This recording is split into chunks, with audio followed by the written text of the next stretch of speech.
You are listening to the Wealth Formula Podcast with Buck Joffrey. Get ready to change your life. Welcome, everybody. This is Buck Joffrey with the Wealth Formula Podcast coming to you from Montecito, California. And before we begin, as I always do, remind you that there is a website associated with this podcast, wealthformula.com. Lots of resources there for you, stuff to download and learn a little bit more. Also some lists that you might be interested in particular, the accredited investor list. If you have an interest in deploying capital, you can get onboarded into our investment group there. Again, that is if you're an accredited investor. Go to wealthformula.com, just hit on Investor Club, and you will be there. A couple other things, it's about time that we're going to start doing some more Ask Buck shows. So if you want to go to wealthformula.com, click on the Ask Buck thing and basically record a question. That would be ideal. Otherwise, you'll see an email coming out shortly, and you can write an email version as well. But, I really like hearing voices. So that's really a helpful thing and makes it more exciting for me. Anyway, do me a favor. Record a question or two if you have one. For today, listen, we're going to talk about something that I don't talk that much about, and it's gold and whether you should buy gold and that kind of thing. The thing is, in this alternative investment space, if you tell somebody you're in the alternative investment space, everyone kind of assumes you're, a gold bug.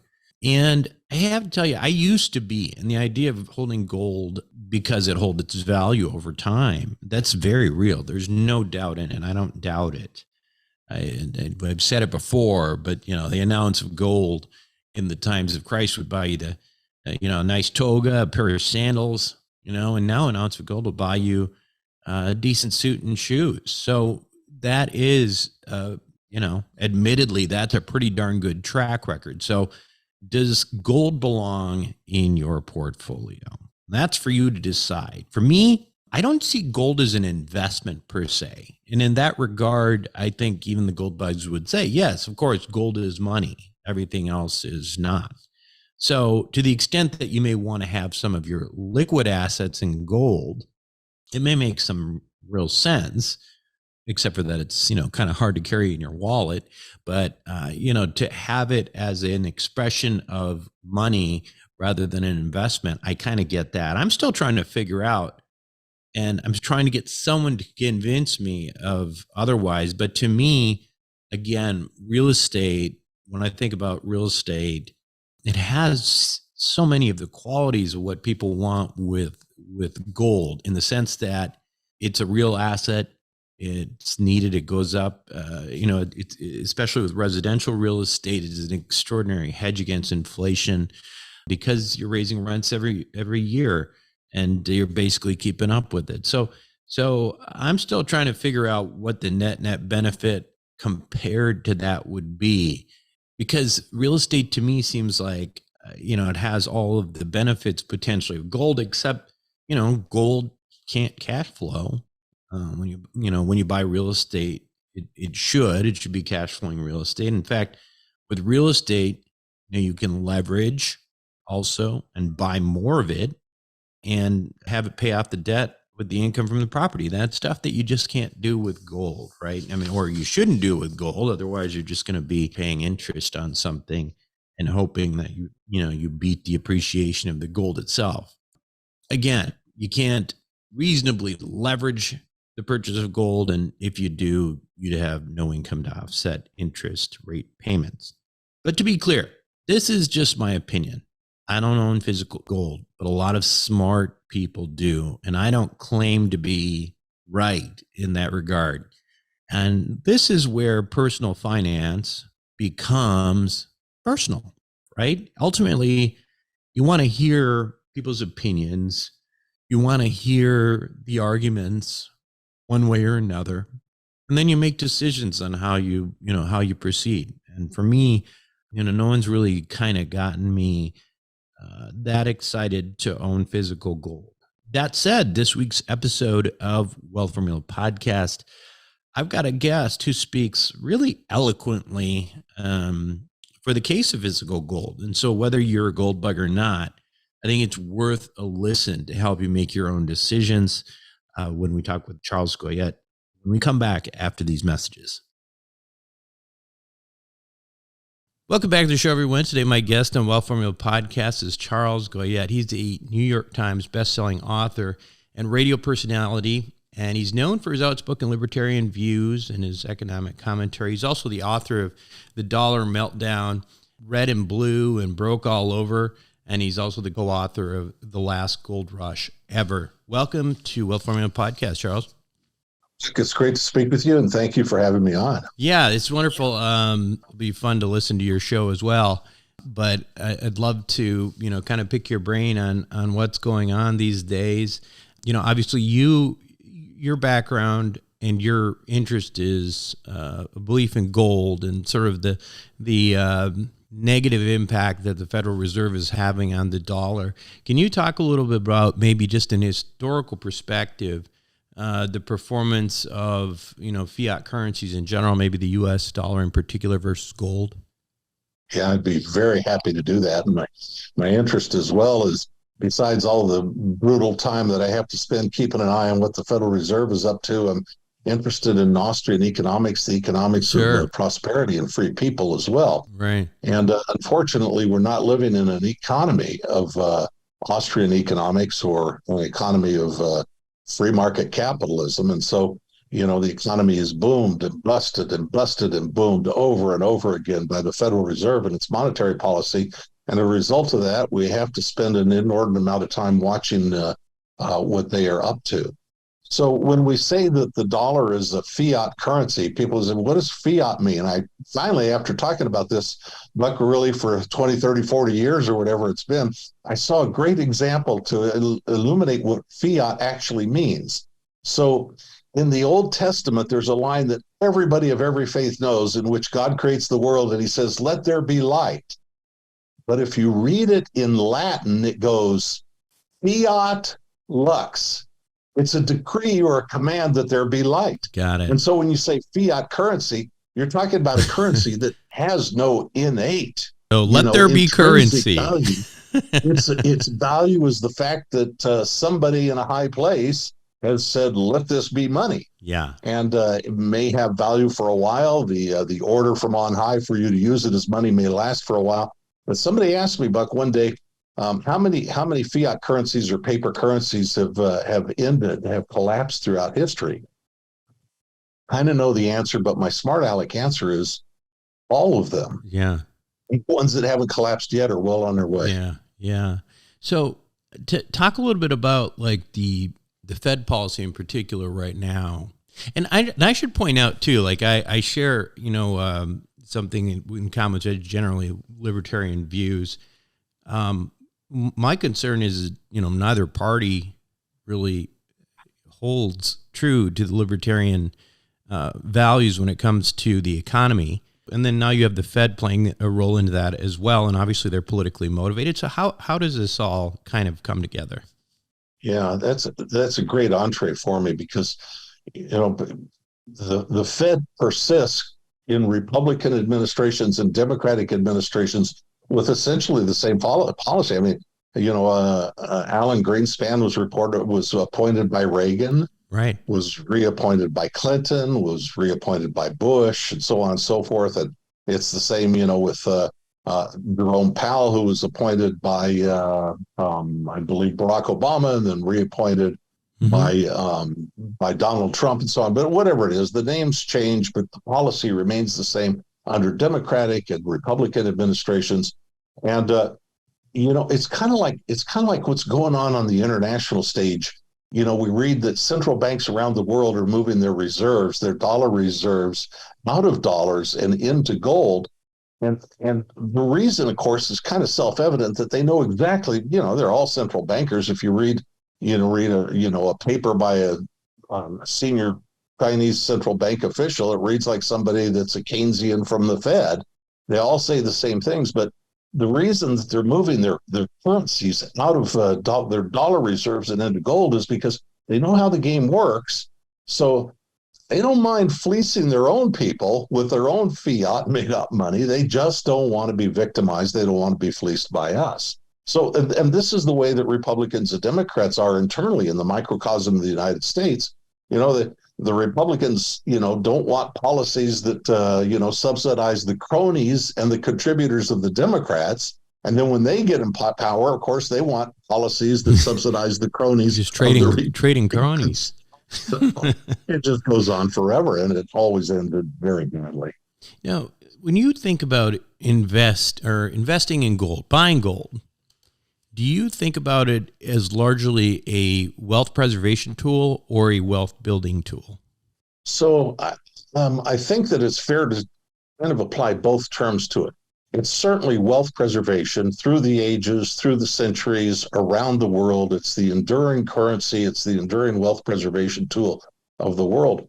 But you know what happens in times in which faith is lost in the central banks and their ability to manage affairs, in times when we have high inflation like we've had in the United States, then gold and silver too begin to outpace the performance. So if the money's depreciating at 8% a year, don't worry for a minute that gold's only going to go up 8% that year, because it tends to, markets are forward looking, and so they watch what the Fed is doing, and so markets tend to move faster. So they're good profit opportunities in gold and silver, in addition to wealth preservation. So I think they've got a foot in both camps. Do you make a distinction between gold stocks versus physical gold? Yeah, I do, and it's a very, very important one. If it depends on the investor psychology. If you think that things will go along more or less as they have been, if you believe that the monetary system is stable and it's more or less intact, and yes, they may print $10 trillion over the course of a few years and devalue the dollar, but everything's going to be fine. If you think there's some underlying stability or reliability to the monetary system as presently constituted, then you think, well, I can offset the inflation. I can do very well with gold stocks. But if you don't have to be apocalyptic, but if you think that there's some rough road ahead, and I am here to persuade anybody that cares to talk about it that there is, but if you think there is some rough road ahead for the United States economy, for the U.S. dollar, then all of a sudden it becomes much, much more important to have physical gold. It doesn't do you a lot of good to have gold that you can't get your hands on.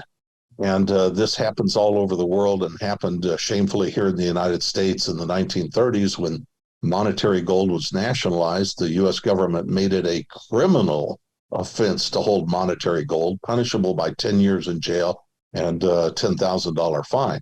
Right. So if you think that things are going to be stable, more or less, and prices may go up and they may inflate, and you want to stay even with inflation or get a little ahead with gold stocks, it's a wonderful idea, but it is not the kind of thing that you want to do if you think that there's going to be some real turmoil ahead. So underlying the thesis on gold ultimately is, pretty common. The consensus being that the dollar is going to be continue to get weak. The spending that we're doing is making the dollar weak. The government or the Fed is continuing to print money, and that's making it. But let's just say, okay, so gold is one alternative, but another way to approach that would be, well, wouldn't any physical asset, for example, real estate, wouldn't that hold the same benefit? Say you're holding real estate, presumably that value of that real estate is going up as well because of inflation and the weak dollar and all that. So can you make a distinction for me between the owning gold and owning real estate, or if in your mind it's all kind of the same? Well, they're not the same, and I wouldn't say anything to slam real estate. My wife is a highly accomplished real estate agent of 32 years or so, and so it's always been an important part of our family life. But I will tell you that people looking at it now understand in a way that they might have forgotten that real estate is very interest rate sensitive. It's hugely important in an environment of rising interest rates. But the question in difficult times, depending how things play out, is a question of liquidity. And gold is the most liquid asset in the world. There is always a market for it. I saw a National Geographic special years ago in which they caught some people in deep in the Amazon, uneducated, illiterate, but they were panning for gold deep in the Amazon. And when the camera crew and the producers, asked them if they'd sell them some of the gold, they knew instantly what the London fixing on gold was that day. They knew what the price was, even though they had no radio, no communications or anything. So the gold is highly liquid around the world, and there doesn't have to be a coincidence of wants in gold like there does in real estate. If you have for me a wonderful piece of property that I adore in Montecito that I would very much like to have, but my wants are for something else, I can't take it and then hope to sell it instantly overnight to somebody else. Now, if I were practicing in that market, maybe I could. But I guess the point I'm making is that people hold gold not because they want to consume it or use it or hold it forever, but it is instantly liquid to the next person. So no matter what it is that they seek to acquire or what they need, in a crisis, gold is premium liquidity. From a practical standpoint, I'm just curious, and I don't carry carry a lot of gold. But say you wanted to have a couple $100,000 in gold, $1 million in gold, whatever. I mean, how difficult is it to store it? Where do you store it? Are there places that don't charge you an arm and a leg, but still provide you the ability to store that gold? Well, you have to be kind of cautious here. I'm very glad you asked me that, Buck, because first of all, the banks are displaying growing hostility to gold. Sure. And even in your personal safety deposit box, they don't really want it. Won't name banks by name, but their hostility. Well, they see a lot of money coming out of the banks and going into gold. They really like that very much. Yeah. But there are other pitfalls. For example, there's a kind of a well-known story. Some of the details have eluded me, but in Beverly Hills, and over the last couple of years, in a non-bank depository. So there's a non-bank depository because it was in Beverly Hills. People not only had their personal papers and effects there, showbiz people had their jewelry that they wear on Oscar night and so on and so forth. But it had nothing to do with the bank, so it didn't come under the banking laws. But the FBI got onto somebody. I don't know whether he was a terrorist or a money launderer or a drug dealer, whatever it was, one account holder with a box in that bank, and they cut down the whole bank. So hundreds of people were denied access to their wealth, to their papers, to their effects, while the entire bank was cordoned off. And as I recall, it took them litigating for years to finally get access to their own property, even though it wasn't a bank and it wasn't under the authority of the FDIC or any of the other federal banking institutions. So the answer is that gold does you a lot more good when you can get your hands on it in a crisis. And a crisis may or may not mean a bank closes or a cascade of banks closing for a short period of time, which certainly has happened in our history.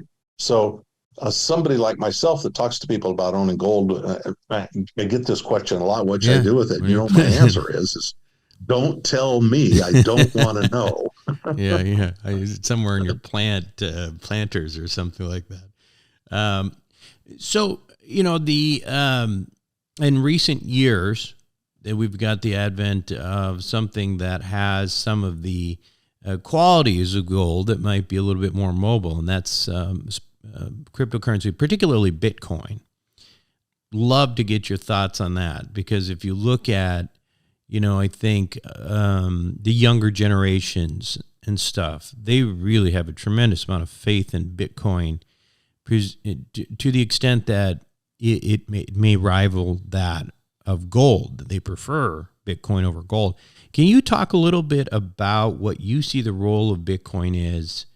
And I'm going to stick to Bitcoin because the rest is the rest. I don't really, I don't know what's going on with the rest, but Bitcoin has a clear, in my mind, some role going on in the future here. Yes.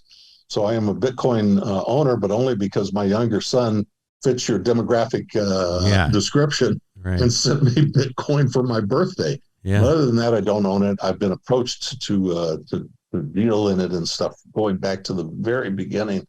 And I've always taken this. This is Nobel Prize winner Friedrich Hayek's kind of idea that, let competing currencies evolve and see what people like, let people choose for themselves. Right. And so I'm always happy to see something competing with the dollar and alternatives to the US dollar, which I feel is criminally mismanaged.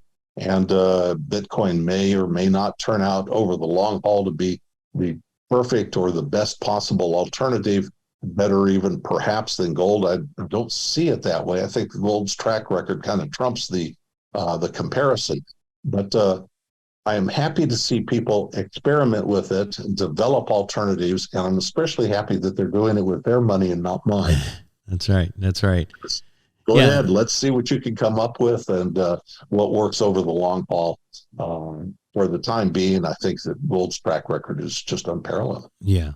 So, I believe you have kind of suggested that you think that there's ultimately a government plan to eliminate cash. Is that related to the, central bank, decentralized currencies and that kind of thing?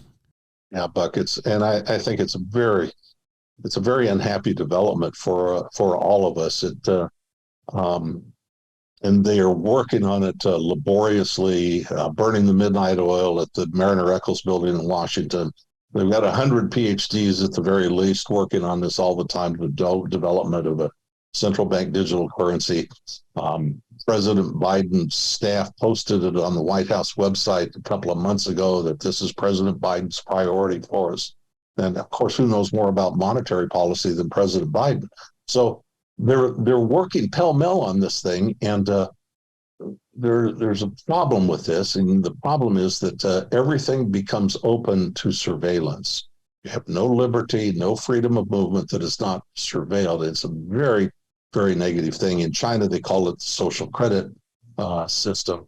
So if you do something that makes yourself, if you confound or you oppose the conventional wisdom, whatever it may be that emanates from the state, if you, speak out rudely at a school board meeting, or you demonstrate somewhere that you perhaps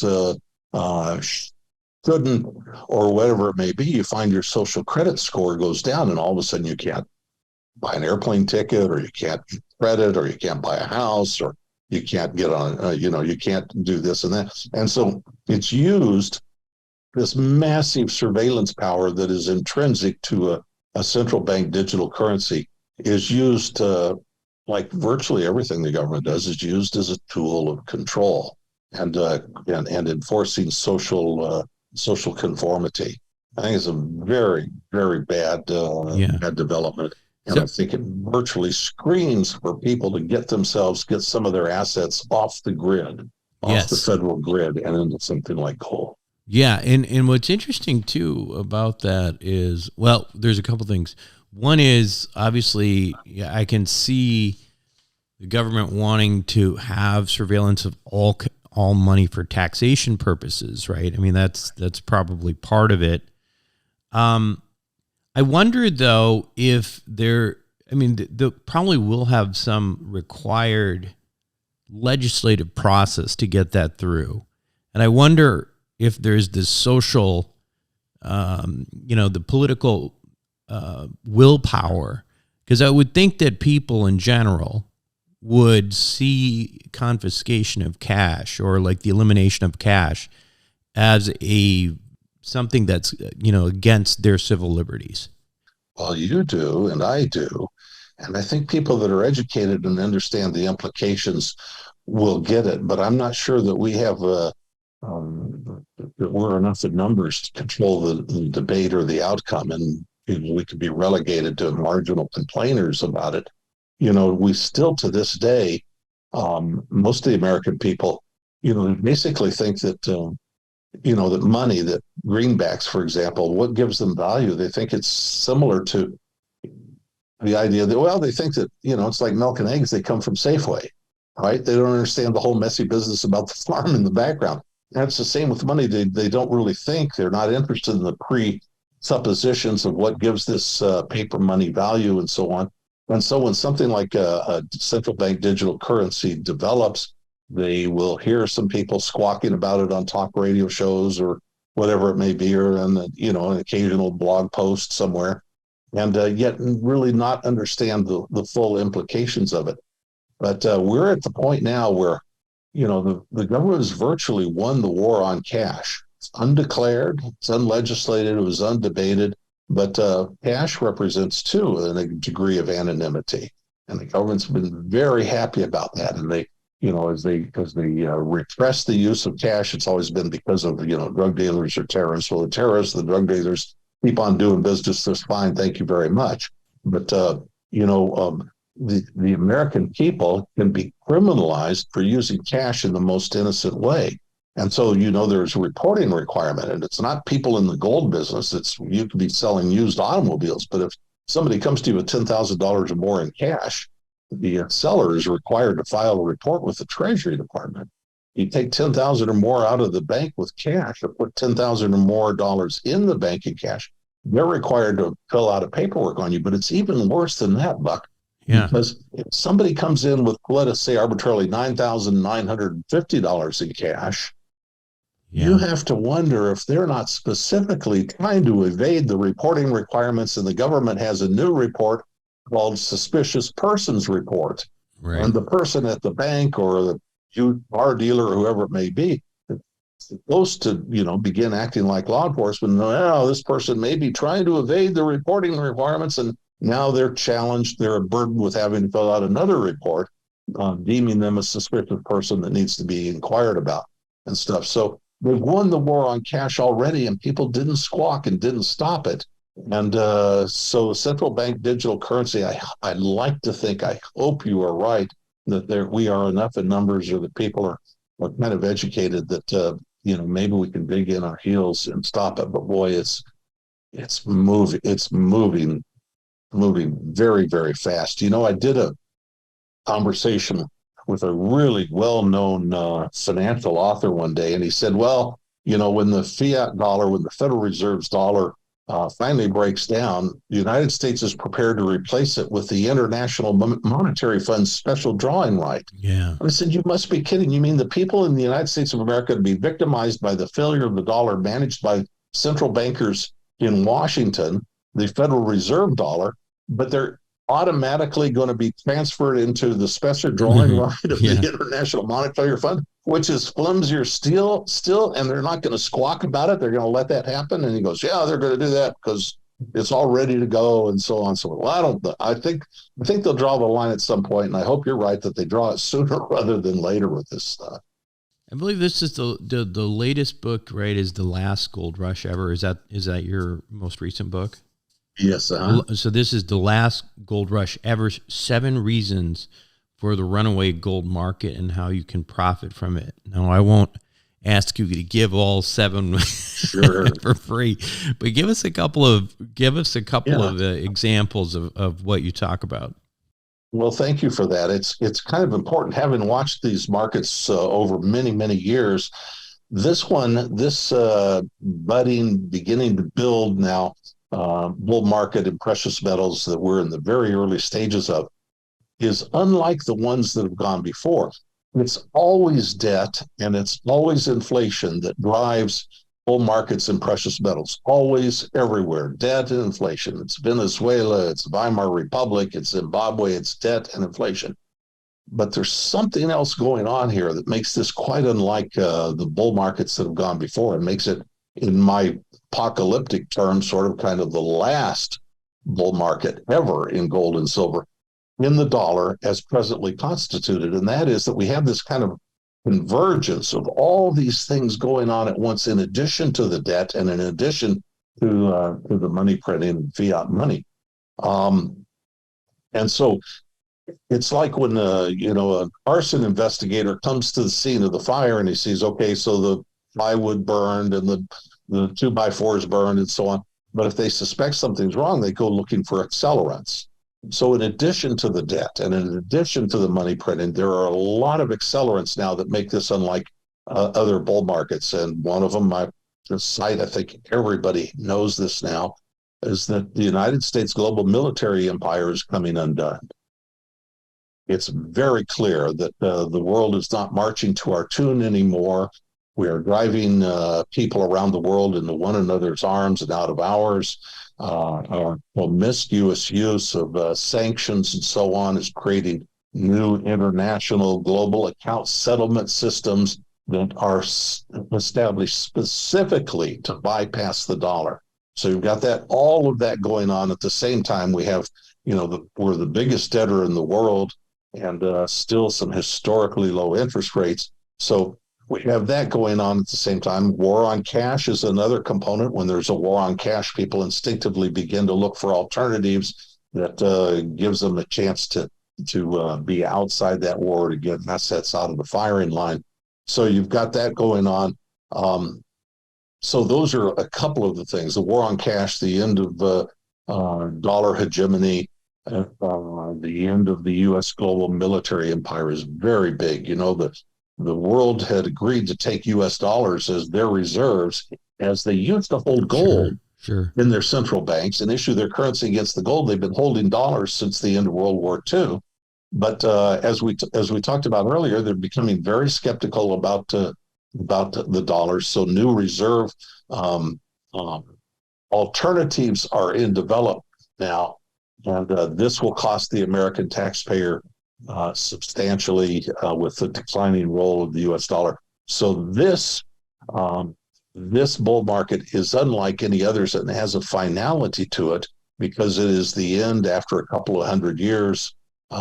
Reserve currencies fall by the boards. They seem to have kind of a lifespan that runs a couple hundred years, whether it's the pound sterling or the U.S. dollar, and we are at the end of that timeline, in my view. So when you say how you can profit from it, in that title of the book, it's basically to buy gold, right? that's the main. Yeah, basically that's the role. Yeah, that's right. Okay. Well, that makes that makes sense. So, do you have a sense, Charles, of it always seems to me that like major steps, like this, major changes in history, the Bretton Woods or whatever, those types of things happen because of some cataclysmic event that gives the governments the opportunity to change things, because they say, well, we have to change things now. We can't go on, Yeah. I think you're right. Yeah. Do you feel like that's kind of, the trigger point in your view, like of when some of this may really come to fruition? I do. And I actually, I think that the most immediate prospect that should be somewhat worrisome is the prospect of war. Mm-hmm. And there is nuclear saber rattling going on that has not been heard in this world since 1962, the Cuban Missile Crisis.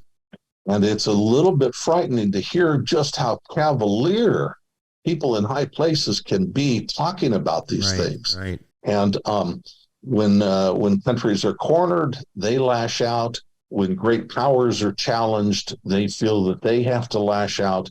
But all the elements are there, and I think there's a little bit of proliferating insanity in high places of people that think that nuclear weaponry and nuclear engagement, wars of proxies, can be contained, and that nuclear weapons can be used even on a tactical basis, and that somehow there's still a lid on their wider use and so on. But that is exactly what you've referred to, in my view. It's the worst example of it. It's the most dramatic example of it. But the kind of triggering, and we use the word advisedly, the kind of triggering event that will change the global monetary system in the twinkling of an eye. So yes, actually, it is, I think, the number one thing to be concerned about right now. It's the prospect. I don't think the American people really have an idea how serious all of this has become. Mm-hmm. And it's kind of a specialty with me, and I'm not going to take advantage of your time here to talk about it at length, but